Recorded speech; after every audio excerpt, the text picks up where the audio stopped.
Return from Exile, Revelations from an Anchoress in St. Augustine.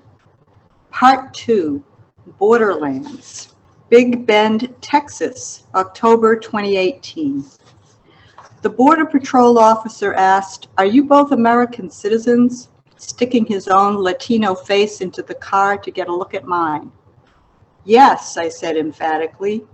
"We were not crossing any borders. We were on a good old American road trip. Hardly anyone else was on the winding mountain road, hugging the Rio Grande River." My heart was not in my throat when I clearly spoke up. "Yes, I am an American." What exactly does that mean these days?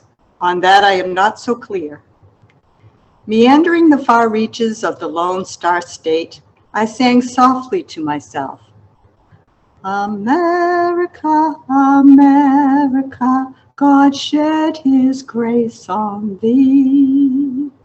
The sheer beauty and magnitude of these vast valley plateaus, buttes and mesas, shone crimson at sunrise and golden at sundown. No other than the hand of the Creator could have carved such magnificence.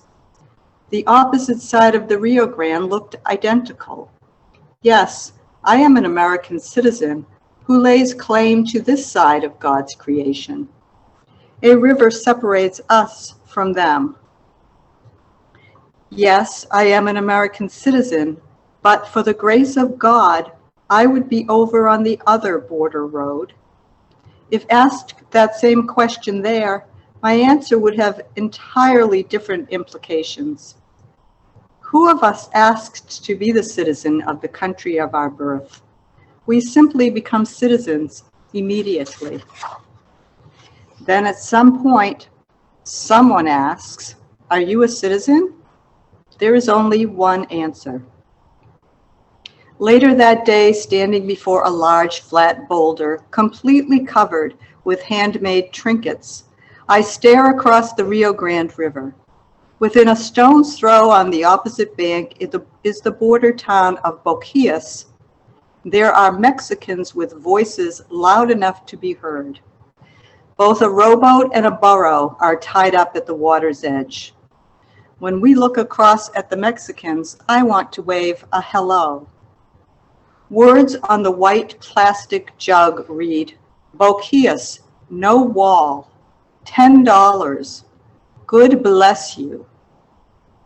I bend over to pick up one of the wiry figurines of that silly roadrunner bird. "It is illegal for us to buy these," says a woman holding a chihuahua like a baby in her arms.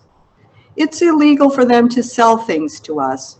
As soon as you put money in that jar, they'll jump in that boat and come to get it. They've set up camp over there and are watching us." She and her husband, she says, are volunteers training for work with the Border Patrol. They'd risk getting arrested for $10, I ask, looking across the river where the laughter is getting louder. "Yes, sometimes they row over. If the river is low, they walk across. Border Patrol warned us against interacting in any way with them. They come with others to get the money, but you never know how many of them will come." Listening to her speak of them, who appear to be a couple of young men wearing white cowboy hats, I decide I am not willing to take the risk for me or them. Just then, a Border Patrol truck appears and slowly comes toward us. As I walk away, the truck makes a U-turn. I wonder, who is the alien? Me on my borderland, or them on their borderland, with the Border Patrol in between?